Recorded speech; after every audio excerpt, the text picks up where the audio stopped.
Do you have fully vacant units on your property that you have mothballed until next semester? If you do, I bet you've thought to yourself, we should list those on Airbnb for game day weekends or for parents visiting their kids. Maybe you're in a college town like Austin or Raleigh or Tallahassee, and your city has large festivals and not enough hotel rooms. You know you could lease those units on a nightly or a weekly basis. Providing short-term rentals on platforms like Airbnb can provide a great source of ancillary income, but it takes it takes a lot of organization. There's the additional setup of providing linens and coffee makers and all the little things that a short-term tenant will expect. Then there's the regulatory and tax issues that could require additional work. More importantly, there's the time and labor to market on all the multiple platforms, handle the reservations and cancellations, the cleaning, and then there's the bookkeeping.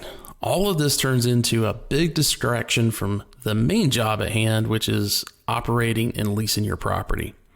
That's where Vector Travel comes in.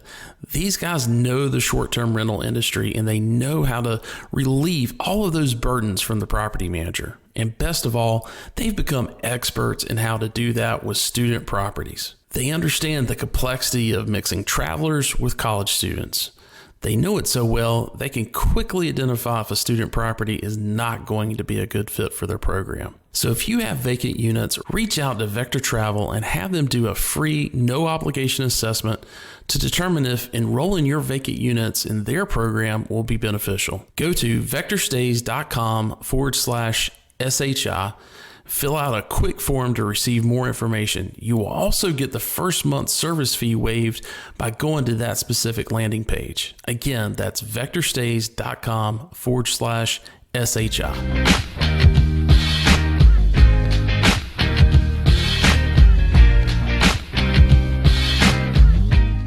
Welcome to the Student Housing Insight Podcast, where we are putting you in touch with the people who bring student housing to life. I'm your host, Wesley Dees.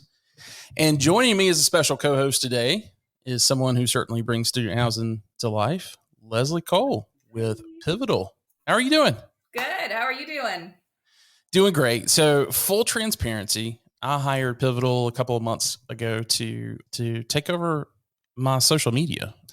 I've hired some people in the past, and it's always one of those things that's kind of a transitional, right? Position for somebody because we're still not at a point where I can have somebody full time in that position, that type of thing. And the folks that have been in it have been just fabulous and have done great work. For sure. I'm like, I need something consistent in my life. So talking with Leslie, and we were like, you know what, this probably makes sense. Certainly in the short term, maybe long term as well. And what's great about it, and I mean, you do this for everybody. You do this for properties, you do it for bigger companies, you do it for vendors to the student housing and multifamily world. And everything is so plug and play, like not just with social media, but everything that you guys do. Just really quick, plug Pivotal for us. And you've also just had a recent promotion as well. Oh yeah. Let me just tell the audience, when you're listening to Leslie, you're not just listening to, someone who's directing social media marketing for a company. She's been in the student housing business. She knows this industry. She knows what you have to deal with on site. She knows how to be successful with it on site. So Leslie, with that being said, tell the audience a little bit about yourself. Yeah, for sure. So that was a good intro. So I only got a little bit left to cover, but basically I have been working with Pivotal almost since its kind of birth, if you will. So we started in, I think, September or August of 2018, and I came on in January of 2019. We started as like what we called a girl gang. So it was like our CEO and our COO and CFO all kind of went way back and decided that they, saw some what we call like holes in the industry. So things that, we thought that we could bring a little fresh perspective to the table. And at the time, when we were kind of coming up with this idea and, figuring out how we can really help out across the nation, we saw that there were no other companies that could say that they truly had student housing experience. It was mostly just, the vendors that you would work with. They had digital marketing experience, or they had reputation management experience, so on and so forth. But there was no company that I had seen thus far, other than, of course, Student Housing Insight, that really, had been in their shoes, quite frankly. So that's kind of where we came from, and been with them ever since. So actually, in about 20 days, today is December 8th for those watching this later, but on January 1st is actually my 3-year anniversary with them. So been around, Pivotal's been around for a little over 3 years now. And we basically offer, marketing, operations, and management support for student housing and multifamily properties across the nation. And then we also kind of sprinkle in a couple of small businesses as well, because we are also a small business. So we know that, their mission is important and their message is important to get out. So people that are listening to this episode today probably know of Carter Young. They're one of my favorite partners. I love working with them. Yes. And then, of course, Carter. Student Housing Insight. Exactly. So yeah, that's kind of a brief synopsis, if you will, over the past 3 years of my life. No, thanks. And a couple weeks ago, I don't even know if it was that long ago, we were looking at, what the plan looks like for December as far as social media was concerned. And that's when we came up, or you showed me this little beauty. Yeah. It's got the, what's the guy's name from Game of Thrones? King.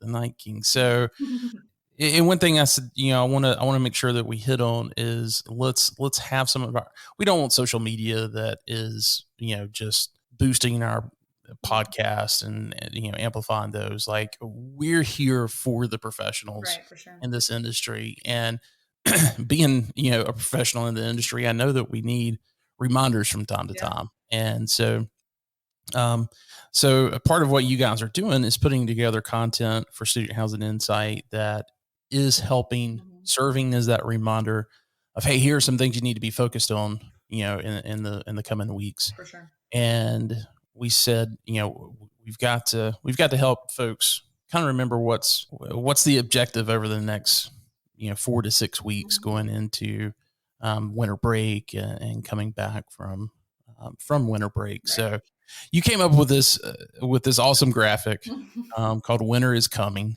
which is obviously the takeoff from Game of Thrones. And I looked at it and I was like, "This is really good. Like, we need to have a quick discussion on this, with the podcast, and dive a little bit deeper into it, outside of just this Instagram post." By the way, if you're not following us on Instagram, it is SH Insight. SH Insight is our handle or whatever. So make sure you go follow us there. It's going so much better now that Leslie, because there was about 3 or 4 months there that no one was focusing on it, because there was no one to focus on it over the summer. So again, thanks for what you're doing, and yeah, folks, go give us a follow. Make sure you're following Pivotal as well, because they've got some of this great content that will help you out as well. So let's go through this. You've got quick 5 points here. Number 1 is offer lower rates and higher incentives for renewals. But then after I say that to myself and I read it a second time, offer lower rates and higher incentives for renewals. And what I'm hearing in the back of my mind is every owner I've ever worked for, every asset manager that I've worked with, their response to this is going to be, we're already on tier 2 or tier 3 rates. We've bumped up a couple of times. Right. We can't go backwards on rates. People are going to come back and say, you're just going to condition folks next year to say, hey, let's wait longer. Yeah, true. Are you suggesting in this, Leslie, that people should roll back pricing, or is there some kind of strategy, so we're not upsetting people who have already pre-leased with us? No, yeah, that's a really good point. So something that we pride ourselves on at Pivotal that we're trying to do is, I think it's safe to say across the board, unfortunately, even though it's been here forever, the student housing industry is not very proactive. So it's go, go, go all the time. The daily operations always get in the way. There's like a billion things that your director of marketing, your regional manager, your owner, blah, blah, blah, everybody's going to want from you on a daily basis, whatever. So to be honest, what I would actually say here is I would hope going forward, these kinds of conversations and this forward thinking and this forward planning are actually taking place during your September budget prep. Yeah. So, September of 2020, we should have been thinking about December 2021. I know that sounds crazy, but that's really, what we do at Pivotal is we are trying to provide, and I want, for student housing insight content as well, to provide as much informative ahead of the schedule, like these things are coming, be prepared types of content. Because like I said, it's not as proactive as an industry as we probably could or should be.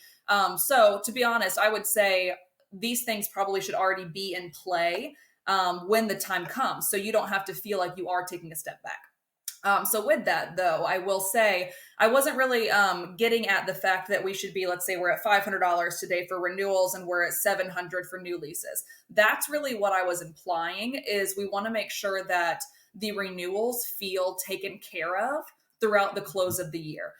So what you really don't want to see, unless it's like a small analogy, I used to have a property that we had these things called 4-2 Spartans, and it was not the best floor plan, to say the least. And it sounds like something from an SNL skit, to be honest. Right. Something you don't want to be a part of. No, I'm just kidding. We had so many of them, like there were hundreds of them. So not only did you have to share a bathroom with someone, but we also had like 150 of them to sell. Whatever times 4, So anyway, so we did that. And for both new and renewal, those were harder to sell. They were always historically the ones that were, left, if you will, at the end of the year. So for renewal and new, those were always under. Just, it doesn't matter really who was coming in. They were always going to be a little cheaper. So of course, when you're doing your rates and when you're doing your inducements and stuff, planning obviously for it, just understanding, where you're at as it relates to, where you ended this year in occupancy for that one, so that you can prep, best. So my thought here would be not necessarily we need to go back on rates per se, but again, there should be a plan in place to know that, during these winter break months when leasing velocity just slows down across the board historically, that we are ready to kind of combat that with something to continue to get them to want to engage with us. Does that make sense? Yeah. No, I think it makes a lot of sense. I think, planning, in thinking about this as you're, coming out with your marketing plan and, typically September or whatever. Right. I think, knowing that you've got to do something to keep them engaged. And a lot of that is going to it's going to be, part of, price, For sure. They're certainly going to be shopping beforehand in most cases. And so they've got some numbers in their heads. And if they see something through digital marketing, that's like, okay, that's a little bit different than what I saw. I think it's, and I'm not to say that, depending on your market, you may even be able to jump rates a little bit. Right. And, someone sees from home that, oh shoot, it's going up $10 since the last time, I looked at it or talked to them.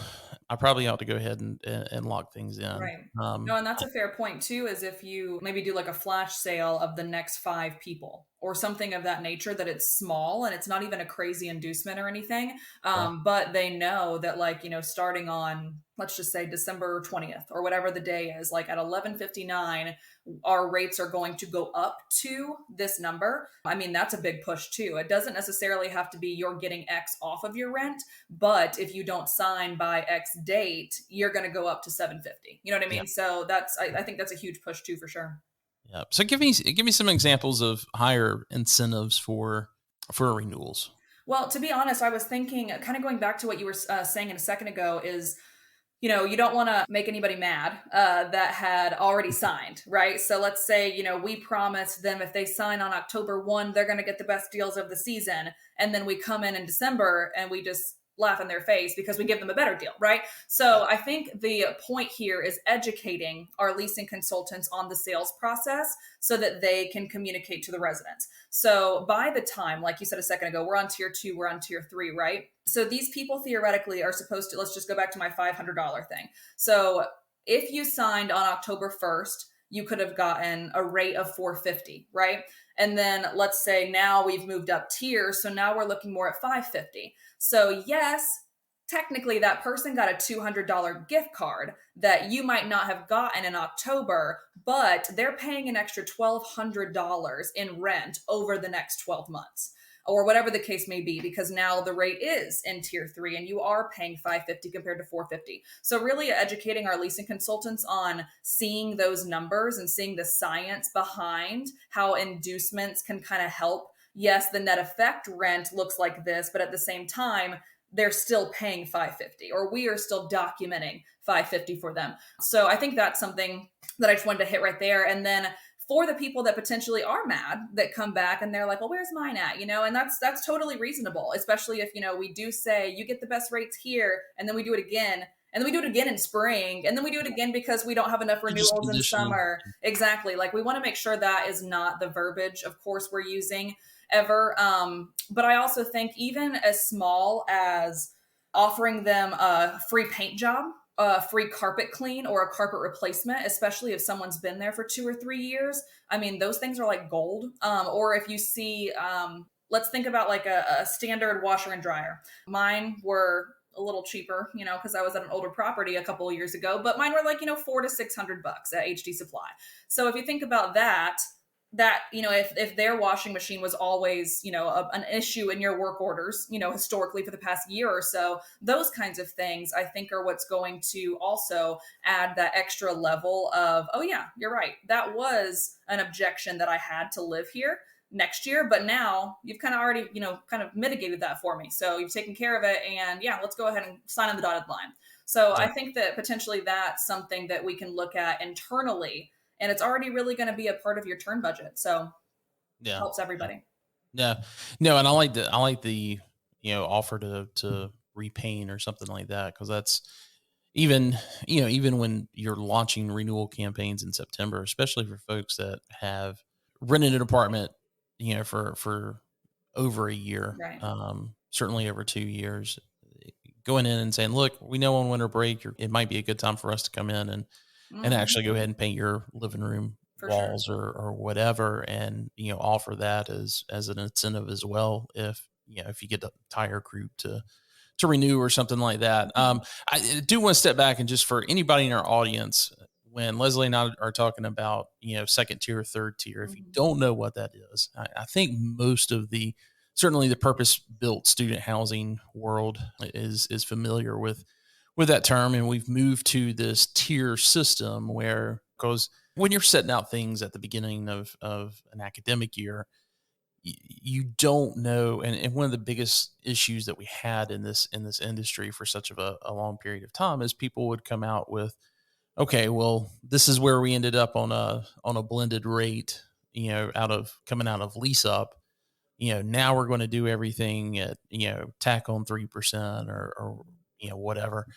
And that caused a lot of issues, because basically, especially from a renewal standpoint, trying to get people to start early with their commitments, people want to be incentivized for that. So, we said, hey, if the goal is to try to spread leasing out and get people locked in as soon as we can, let's take that 3%, but understand that it's going to be a range, right, of somewhere between, 10 to 15%, that, when you come back and you blend it, and those tiers may be based simply off of, a timing of the year, a percentage of each floor plan. That's typically the way most people do it.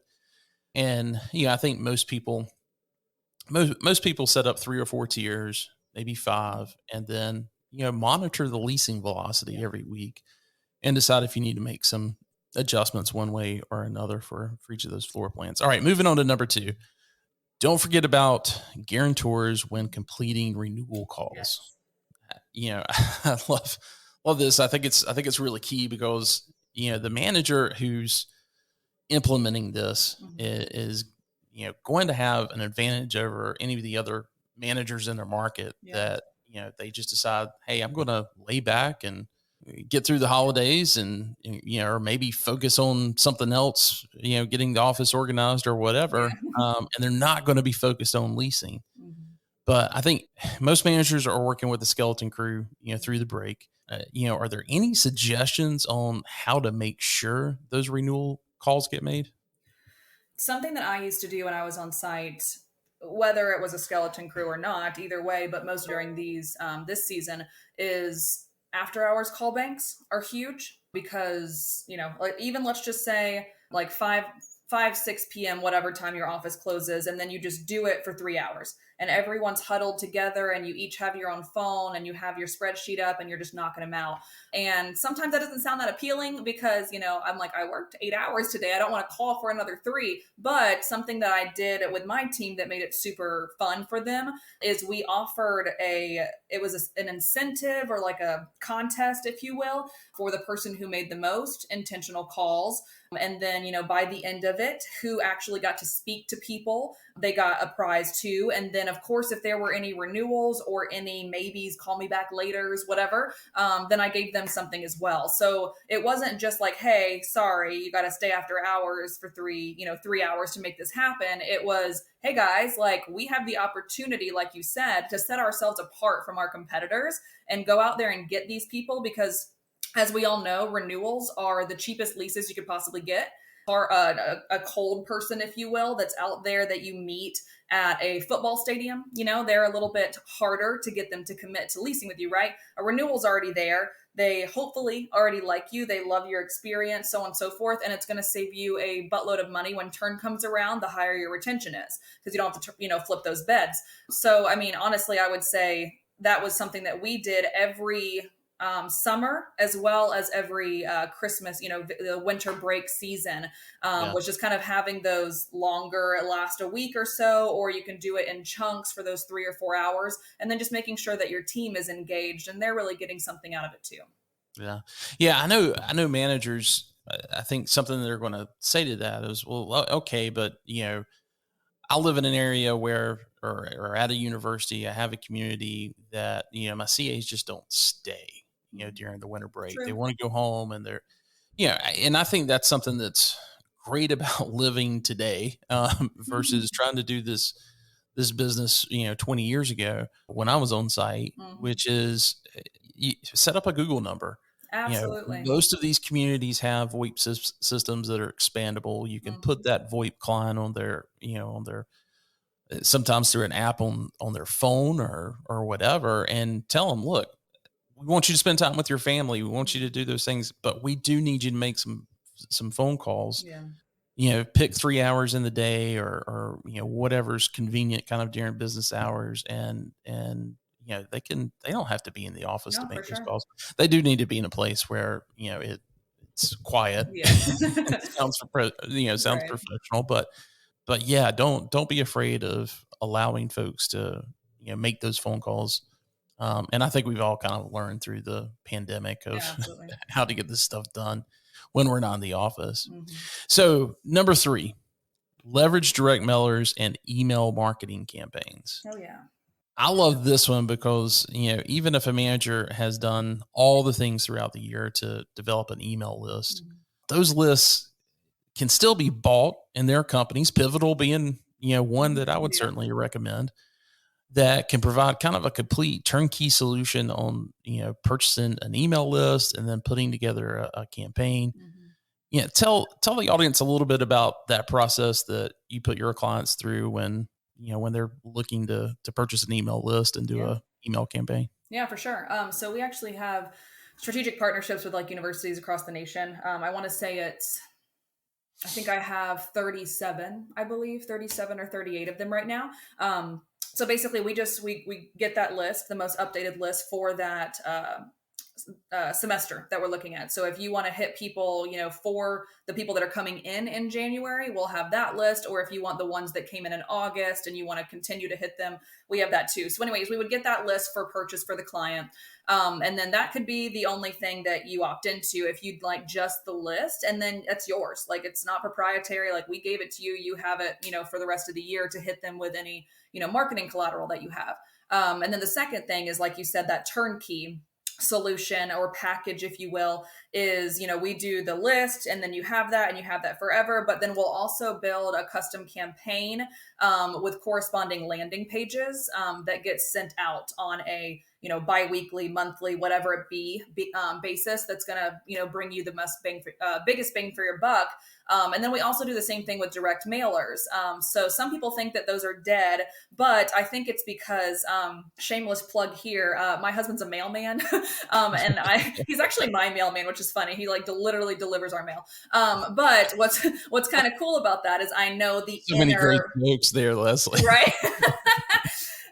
So I know kind of the inner workings of, whenever I was on property, my mail lady, or at the time, her name was Deborah, she was awesome, but she would bring us the direct mailers from other companies or other properties that were trying to hit my property, and it made me mad. But that was because Deborah was nice and she liked me. But if you think about it, it's mostly that, you're delivering those things to the property address, and then you're wasting so much money on 500 custom, pieces of whatever that is, like card stock.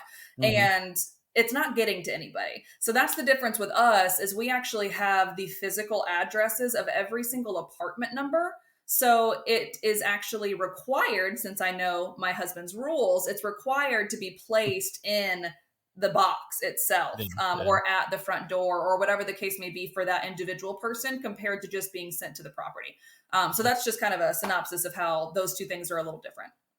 Well, and another thing to, go back to, college fairs, Mm-hmm. housing fairs, and any other opportunity where you're trying to build out that email list. This is one reason it's so important in getting that permanent address as well, because what a perfect time to, don't even focus on sending it to the local apartment communities. I mean, yes, you should do that too.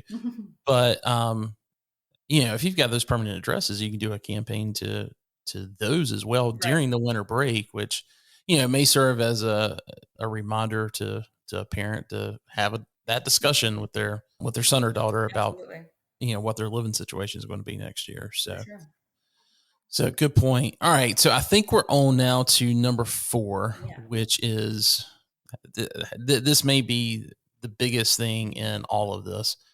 Use quiet time to train your team on closing. And here's why I think that's so important. And it's kind of the main reason I tell managers that I work with.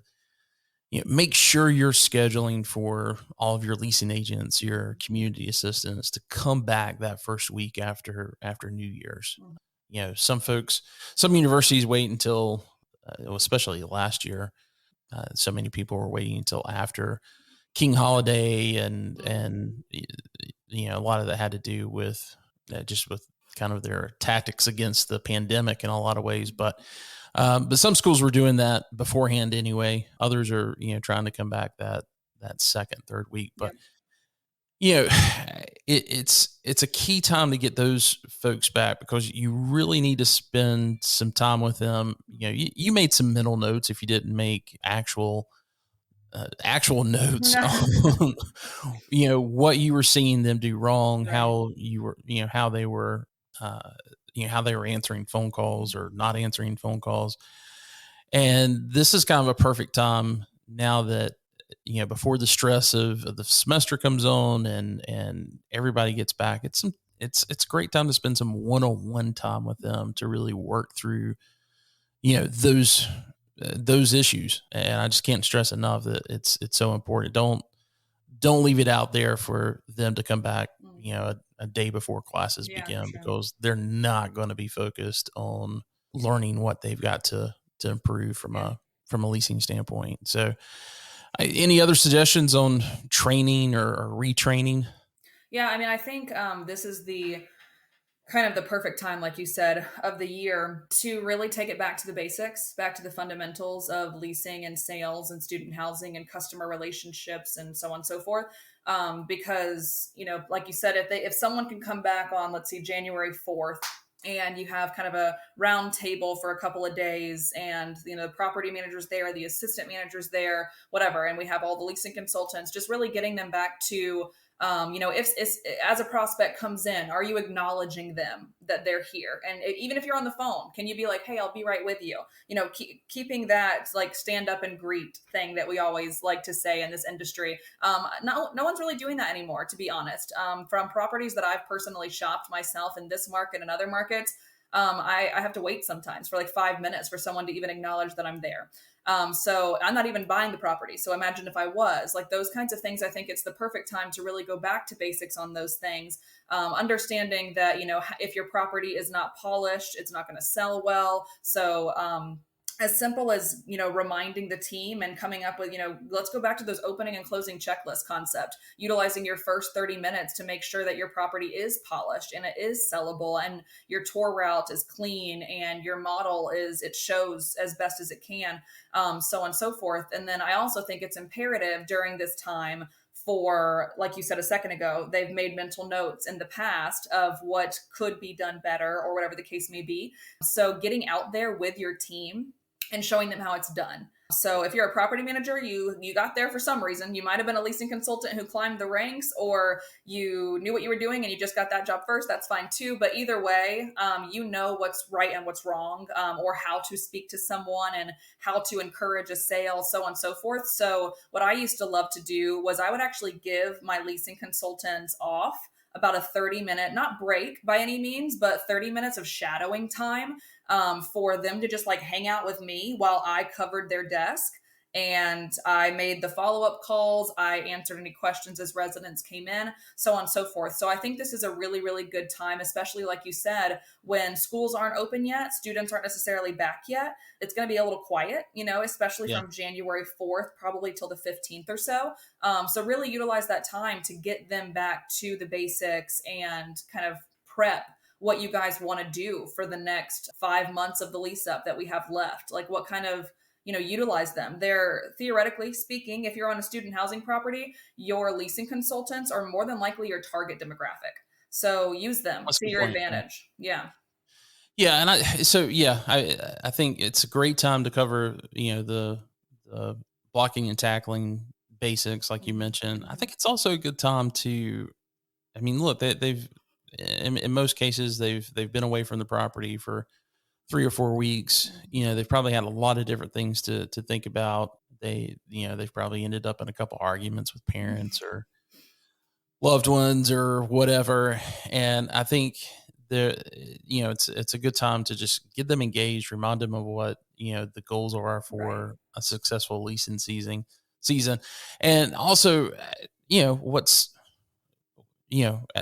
their goals, be it, if they're graduating, if they're student leasing agents or community assistants, are they graduating? How are things shaping up for their classes? I think it's as an important time for you as a manager to understand what's going on in their life as it is for them to understand what the goals are for the property to finish out the spring semester. So that is, I would say, out of this list, that's my biggest one. But I love number 5. This is an obvious one, but I think people probably need some. I think there's probably more strategy behind it than just throwing money into it, and that's put more money into your digital marketing campaigns. Right. That obviously makes complete sense. Mm-hmm. They're not on campus, so there's no reason of renting a billboard, somewhere on campus. Handing out flyers, stuff like that. Yeah, handing out flyers. But, should that just be, throwing more money at the social and the Google ads? Mm-hmm. Or, is there more to a digital strategy? And the thing that comes to my mind is, expanding geofencing, depending on what kind of market you're in.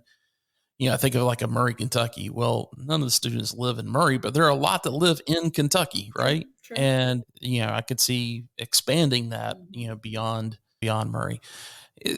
Is that a good idea, first of all? And, is there anything else that you would suggest?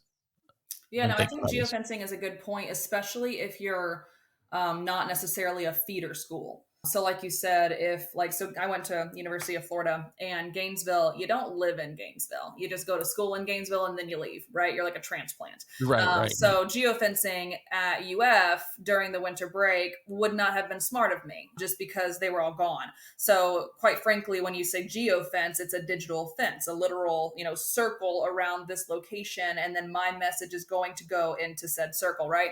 So in my opinion, I love geofencing, but in my opinion, geofencing is not smart during this season, Really? just because everyone's gone. So it's like the people that you're wanting to hit could be in Kentucky, could be in Michigan, could be in Atlanta, so on and so forth, going back home, to their families. But again, like you said, if there is a school where a large population are within a 30-mile radius or within that state even alone, and they're not really being fed from other cities or other states or so, then I think that is a fantastic idea to add in. So I got to be honest, I did not realize you went to Florida. Yeah, go Gators. Now I'm putting the time frame together.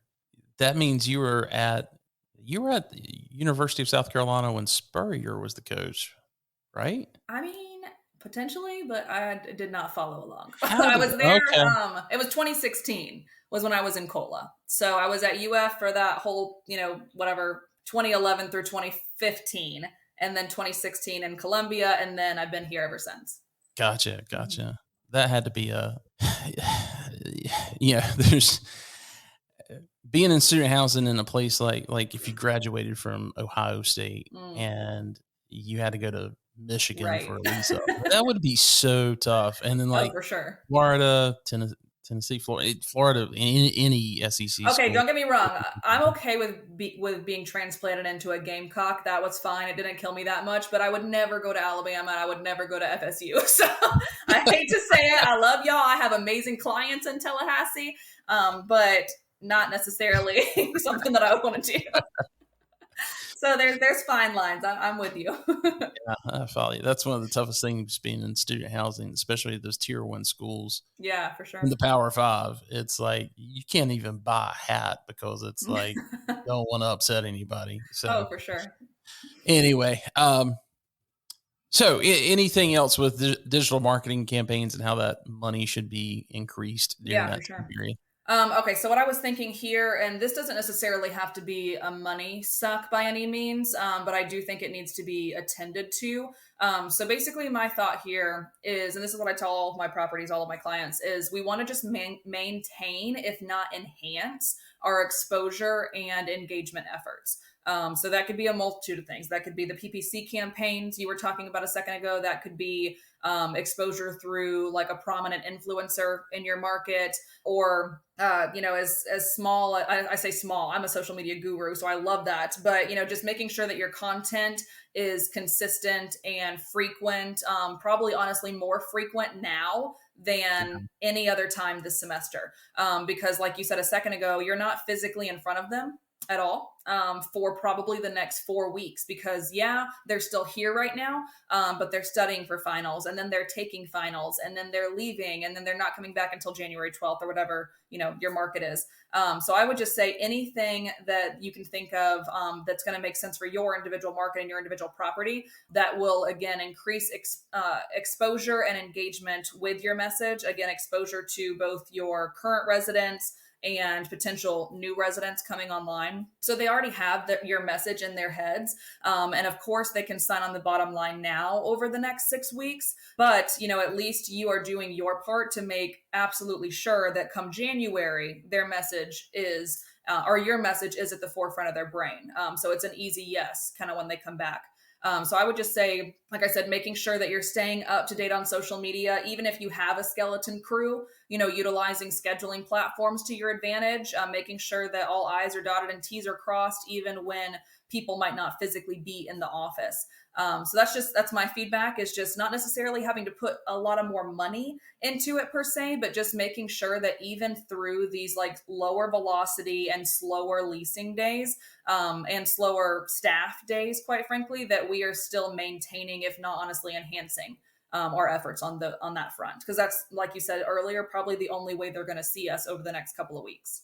Yeah, I think that's so key. Just keeping it, as far as the mindset part of it, I think it's so easy for us to disengage during this time, and to a certain point, it needs to happen. Sure. This is a perfect time to think about other things that needs to be done around the office and out on the property. I know so many people are. And I'm currently preparing for, both you and I are going to be at LeaseCon next week. And so I'm preparing for some panels on that. And, some of that is on supply chain issues, right? And everybody's saying, look, you can't wait to spring break to do your furniture walks and that kind of stuff. Like, you've got to do those during winter breaks. Yeah, for sure. And I feel like we made that transition probably about 3 or 4 years ago, because as far as furniture was concerned, we've had that issue because so much of the stuff is coming out of China. We've had that issue, for like I said, at least 3 years, if not 4 years, even when it comes to, reordering, bits and pieces for renewal furniture, that kind of thing. But so I know more and more is being put onto managers at this time of the year for overall operations. But we've said it on this podcast before, and I'll say it again. The most important thing is always going to be leasing. And, unless if you're in a situation where you've got some type of master lease agreement or arrangement with the university, or, you're just kind of in that perfect market that sells out and it's not overbuilt, and, everybody does well, it's very hard to ignore leasing during this time and marketing during this time, because it's what sets the folks apart come the end of January, when everybody is back making those decisions. Yeah. So, well, hey, we should have wore our ugly Christmas sweaters for this. I don't know why we did. It's just black, but it's a turtleneck. Yeah. We should have put a little bit more. That would have been fantastic. LeaseCon. I'll bring mine. You bring yours. Yeah, with it only being one day. Yeah, true. And Texas, it's going to be a little warm. Yeah, I got to figure out what the weather is. So yeah, I plan on putting this episode out over the weekend. So hopefully, folks will have a chance to see this before LeaseCon. And for those that are going to be there, both you and Donna Davidson from Pivotal are going to be there. You're going to be on a social media panel. Yeah, from what I hear. Mm-hmm. So super excited to see that. And if folks want to reach out to Pivotal and look at possibly engaging you guys for any of your services, what's the best way for them to reach you, Leslie? Honestly, all of our emails are super easy. Leslie@thepivotalcompanies.com, Donna@thepivotalcompanies.com, and so forth. So you can also find us, just like Wes did his shameless plug earlier. I'll do mine now, but you can find us at The Pivotal Companies for our handle across the board: LinkedIn, TikTok, Instagram, all the above. Perfect. Well, thanks so much, and we'll talk to you soon. Yeah, sounds good. Thanks.